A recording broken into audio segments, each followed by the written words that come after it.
the same, I'm glad you're here. Allow me. My name is Cohen. You know a Jew named Cohen, you know a priest.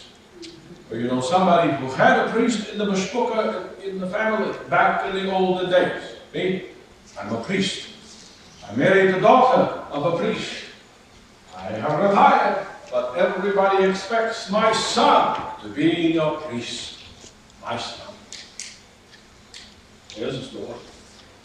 You know my son. My full name is Zechariah Cohen. Zechariah means he who shall not be named remembered. Boy, does he. So let me tell you a few things about priests. Right now in Israel there are 18,000. Right? Fortunately, not all of us live in Jerusalem. Can you imagine? In fact, the majority live in Jericho. Not me. I like to live where the countryside and the wide open spaces are right around the corner. So I live in a tiny town in the hills. It's not on the maps. You've never heard of it. Do not try to find it. It's just a few towns over from where my wife and I grew up. My wife, my Liebling, my sweet Elizabeth. We married young like everybody else a long time ago. I can still remember how beautiful she was and the husband. A big wedding, big family. So when we didn't start popping up the grandkids, people started looking at us funny. As time went on, it got worse and worse. Let me tell you something about the stigma attached to people unable to bear children. First, there's the part where they look at you and they think something in you must be broken. So you're less than a man. You're less than a woman. But in my culture, that's not half as important as having an heir. Someone to carry on the family. The family name, the family stories, the family traditions. Tradition, tradition, you all know the song. Without an heir, the family comes to an end. In a culture that's still not entirely sure that there's an afterlife, if you're the one who brings the family to an untimely end, you're a real schlemiel. Let me guess, no one in Oshkosh knows Yiddish. With a name like Oshkosh, you think Yiddish should be second nature. You'll have to look it up. Where was I? Family.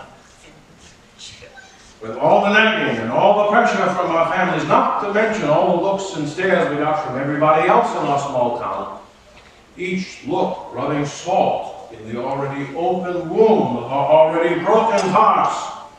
We had enough, packed up, and moved away. Not too far, but far enough. We found a nice town in the hills. We opened a nice little bake shop, nothing fancy. A few bagels, some challah, and prune Danish to die for. Me, I hate seeing good food go to waste, so what we didn't sell, I ate. Don't let my big belly fool you. Business was good, thank God, so I made too much on purpose. Don't tell Elizabeth. You were a little puzzled by a priest making Danish, yes. With 18,000 of us, there's not enough work for us all to have full-time positions. In fact, most priests have another occupation, like me. Now, I won't have time for a full history lesson, but this will suffice. You, of course, remember Aaron, the father of Moses, yes? Yes. She does. If you remember Aaron, the brother of Moses, say yes. Yes. Thank God they all remember Aaron. So God commanded that Aaron and then his sons and their sons and so on should serve as priests, right? Yes. Fast forward a few hundred years to King David. He, with a little help, organized the priesthood into 24 divisions. I happen to be born into the 8th division, that of Abijah. Now, I serve 2 one-week sessions with just my group 2 times a year. Then all the priests serve together during the 3 great week-long festivals. Who's had their coffee this morning? How many weeks do I serve each year in Jerusalem as a priest? Give them each $1. 5. 5 weeks I spend each year as a priest in Jerusalem, tossed out across the year, leaving plenty of time Danish. So, I was in Jerusalem with my division. It was not a big festival week, thank God. Now, there's plenty to do, but let's face it, the temple is not that big a place. And we've got 750 men in the division that need to get put to work. Everybody's got to take turns, especially when it comes to things that everybody wants to do, which is anything that has anything to do with the holy place. If you're even lucky enough to get an assignment in there, that's it for the rest of your life, one time only. Assignments, therefore, are made by lot. A prayer is said asking God to decide who does what, and the lot is cast.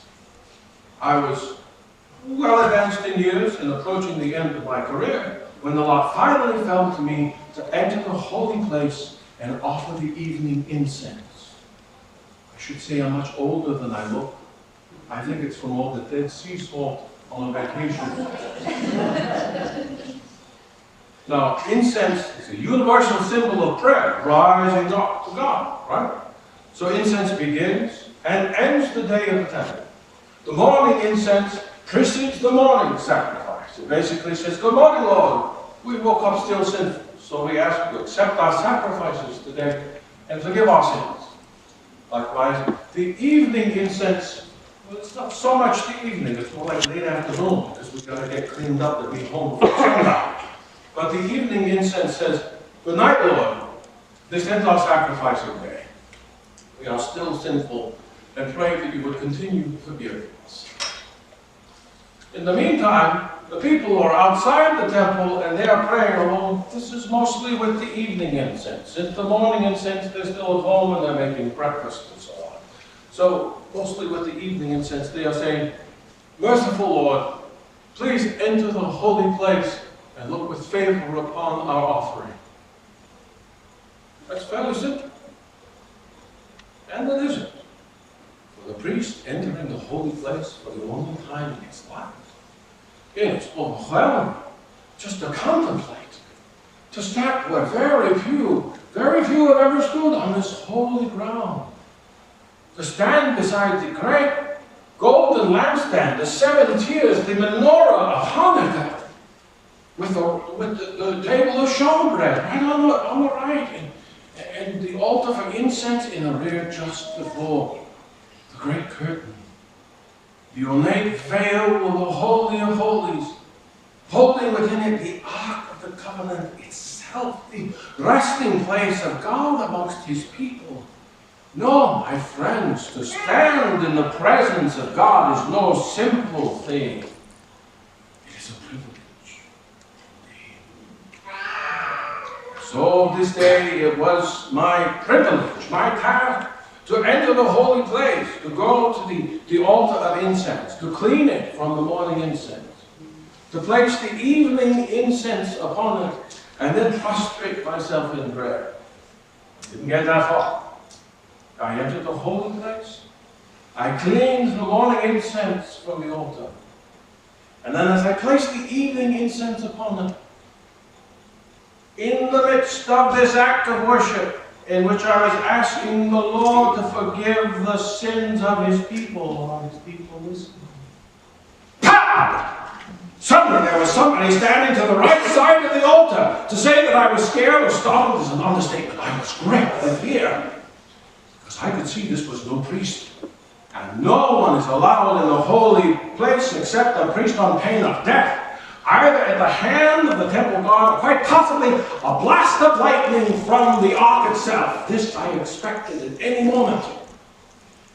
But then he spoke. "Do not be afraid, Zechariah." Now he tells me.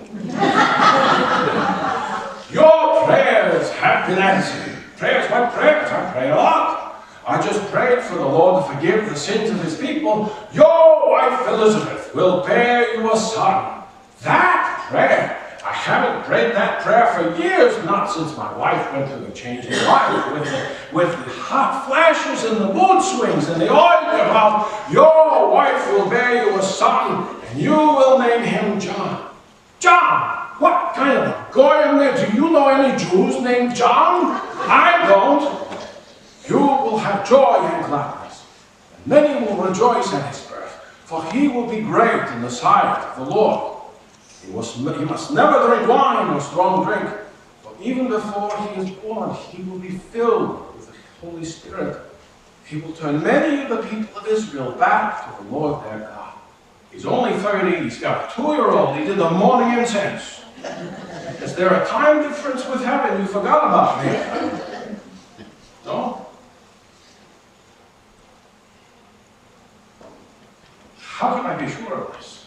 I mean, I'm pushing 60.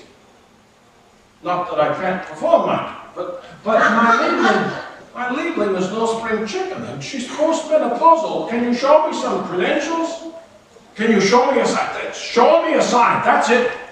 With Gideon, it was the fleece. I'm fresh out of fleece, so surely we can come up with something, can't we? Do you know who I am? I am Gabriel. I stand in the presence of God himself. He's the one who told me to come tell you this. This is good news, and you're not acting like it. You want a sign? I'll give you a sign. From this moment on, you are deaf and dumb. You are not going to brag about fathering a child to anyone. You are not going to make a peep about anything to anyone until after this boy is born. And do you know why he will be born? Because I said so. And I wanted to say, Gabriel, of course I know you. I read about you in Daniel 9, where you appeared to Daniel just as he's prayed for the Lord to forgive the sins of his people, just like I just did. I don't think that's an accident. It's so nice to meet you. But what comes up? Focus.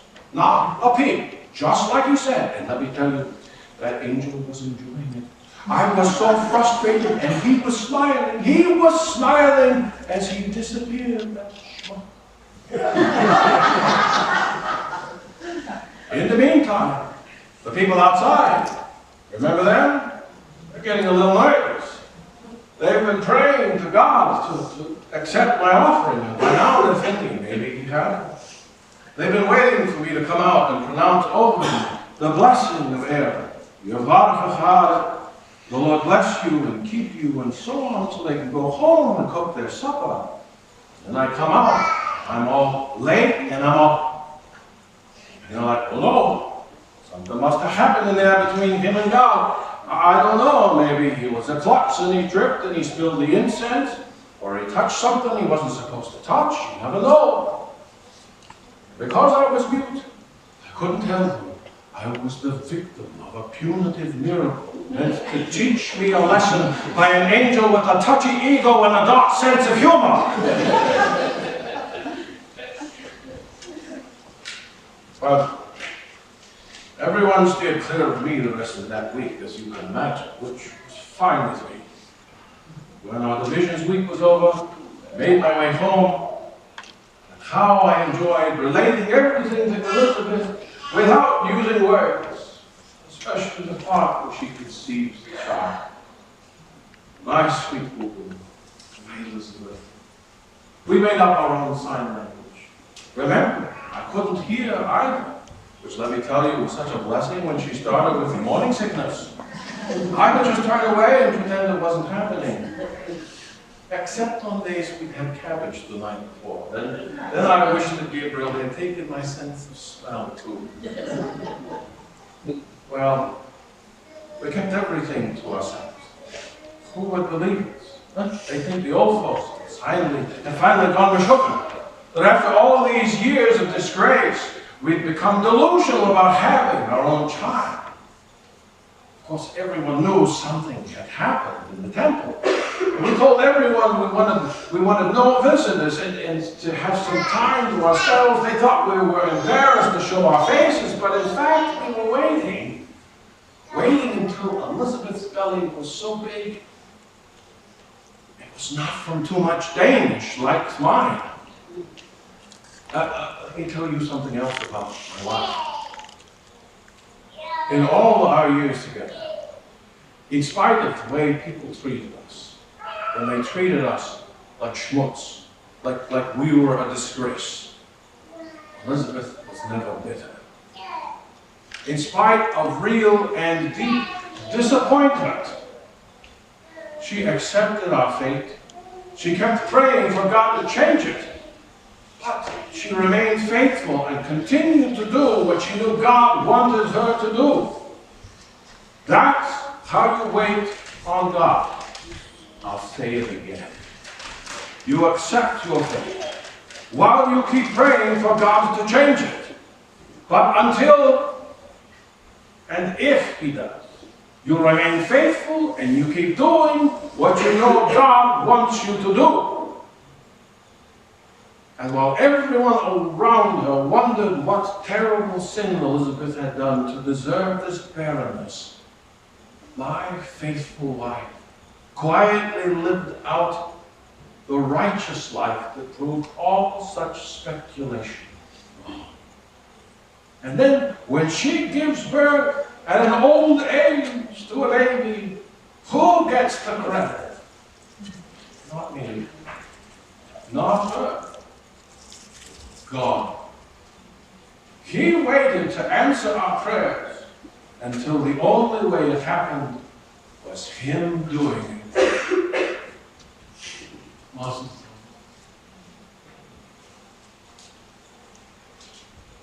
Because in these months of waiting, God has given me time to listen to His voice. He has turned my voice off so I can listen to His for a change, because when you're constantly thinking, what am I going to say next? You can't listen very well to another's voice, whether that other one be God or your wife. Right now, I am silent so I can hear inside. And unfortunately, the voice I hear the most clearly right now is the voice of that schmuck of an angel. But he gave me lots to think about, right? He said, my son will be great in the sight of the Lord. God bless him. He said, my son comes in the spirit and power of Elijah.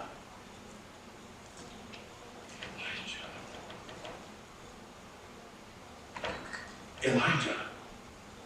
God says through prophet Malachi that He will send an Elijah messenger before Messiah comes. It sounds like John is the Elijah messenger. So Messiah must be near. We have been waiting for a son, but our nation has been waiting for a Redeemer, and God has been silent. For hundreds of years, we've been waiting for a single word from the Lord, and God has been silent. For thousands of years, we've been waiting for the Lord to fulfill His promises to Abraham, who I must say also had some fertility issues. To fulfill His promises to David, no fertility issues. But God has been silent. And in my silent thought, I realized that of all people, God has chosen me to be the one He tells first that He's about to step into our lives together. Not just mine and Elizabeth's, but the life of all Israel and the whole human race. And I have the feeling when He steps into our lives again, it's going to have been worth the wait. Prophet Malachi also says that when the Elijah messenger comes, the Lord Himself will suddenly come to His temple. And I'm wondering, how does that happen? What does that look like?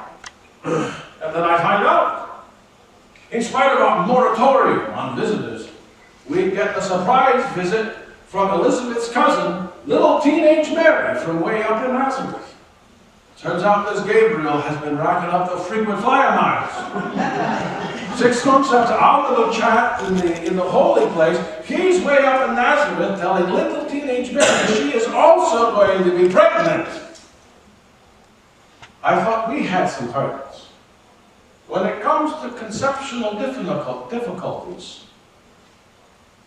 old age and menopause have got nothing on maintaining your virginity until after childbirth. Now this is what gets me. This angel comes to me and says, you're going to have a son. I say, how can I be sure? Can you show me a sign? He said, do you want a sign? Oh, I'll give you a sign. You're deaf and dumb. The same angel says the same thing to Mary. You're going to have a son. She says the same thing I do. How can I be sure? Can you show me a sign? Is she struck deaf and dumb? No. What's her sign? My wife's pregnant belly. I ask you, is that fair? Can someone say no when I ask, is that fair? No. Thank you.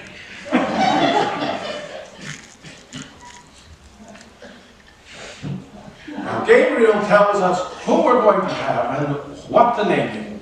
He tells Mary who she's going to have and what the name is. We get Elijah, she gets Messiah. What do you know? Her little boy Jesus is the one our little boy Johnny is going to be telling everybody about. But brings me to my favorite part of the story. My son, not even born yet, is filled with the Holy Spirit and begins his work in utero. Elizabeth's belly, as soon as he hears that his little cousin Jesus is in the room as an embryo. That's my boy. So Mary stays with us a few months and helps us with final preparations, but this is fine. And mostly it's so good for these miraculously pregnant girls to have someone to talk to that understands what they're saying to each other. Plus Elizabeth could help the teenager with her morning sickness. Boy, all I'm going to say, we stopped eating cabbage altogether. When she started feeling better and getting into the second trimester, Mary went back home, and not long after, Elizabeth gave birth to a fine, beautiful baby boy. Thank God. And word spread like wildfire.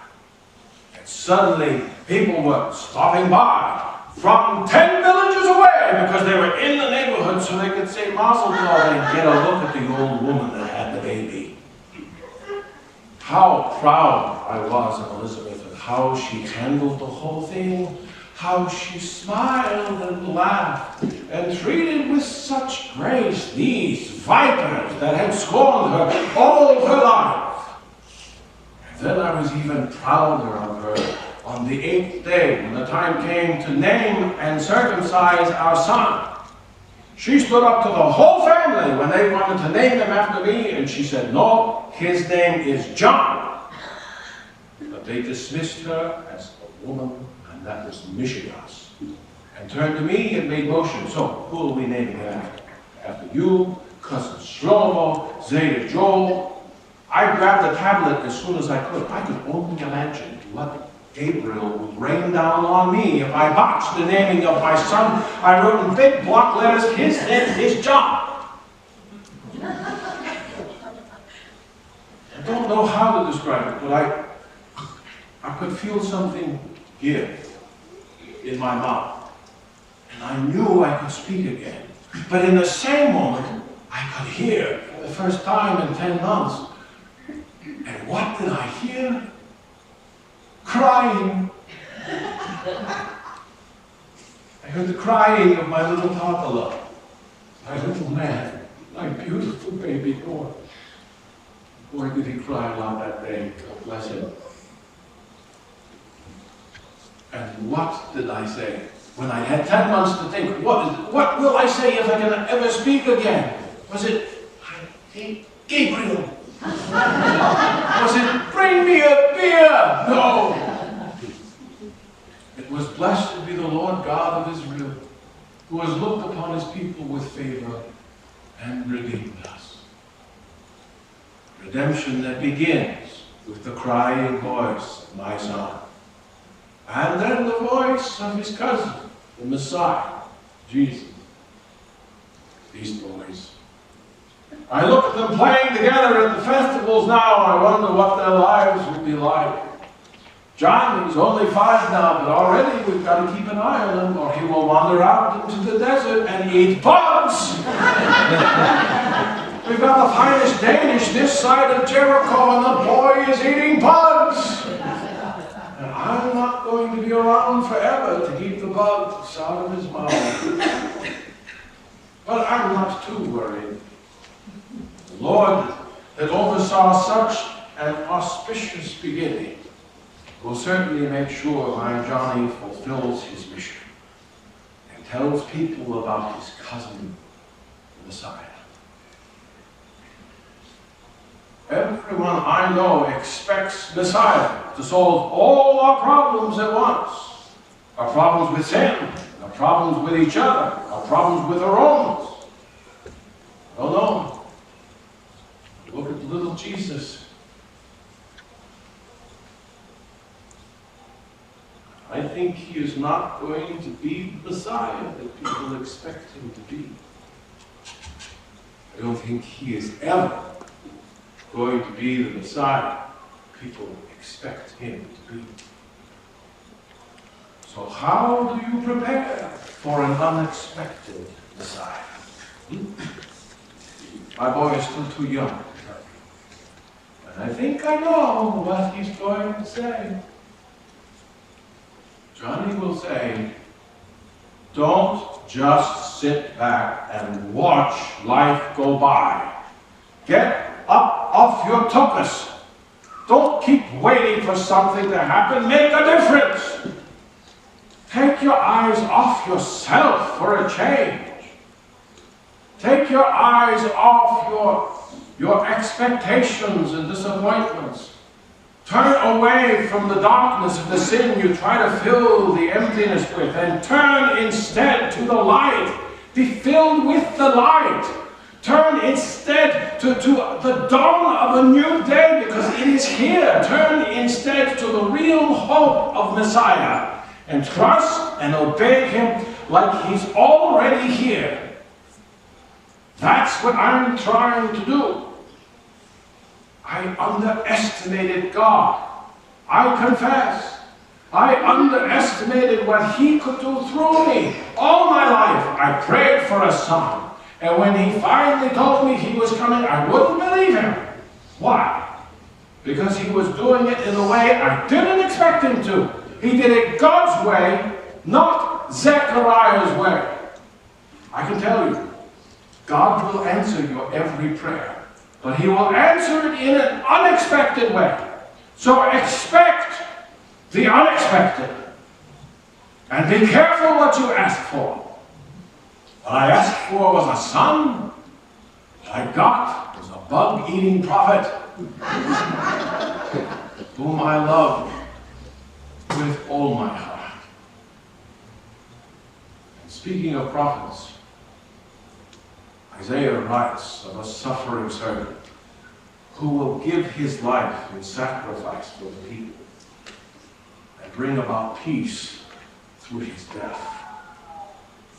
I can tell you, this is not what we expect of Messiah.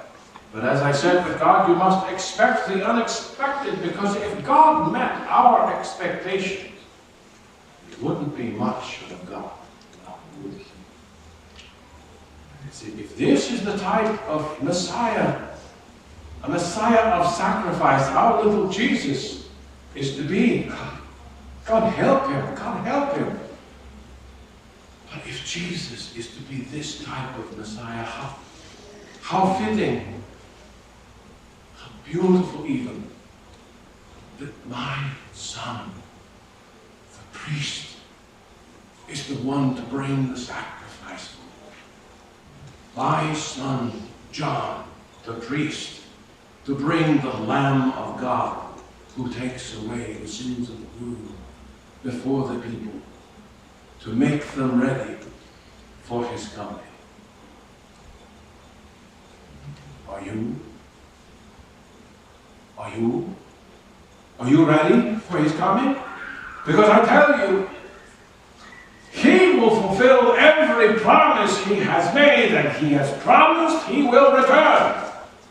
And when he does, he will not come how you expect or when you expect. And I'm sorry, he loves you, but he is not going to wait for you to be ready. He will come in his time when the time is right.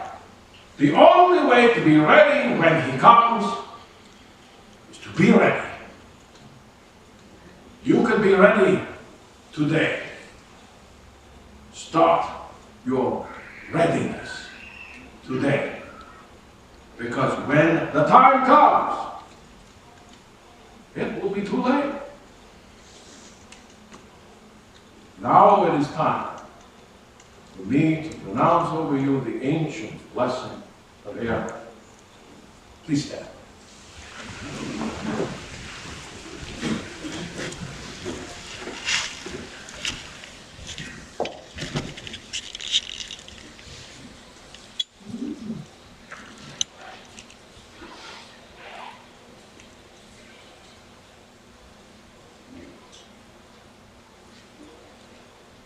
Yivarechecha Adonai v'yishmecha.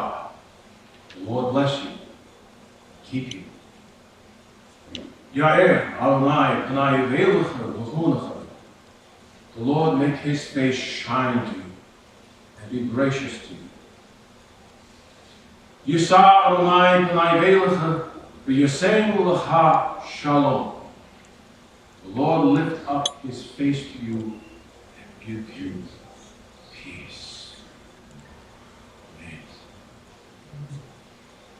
So, if you're ever in the Judean hill country, you get a craving for some challah, some nice prune Danish, or a toasted everyday bagel with a shield, ask around for Zechariah's bake shop.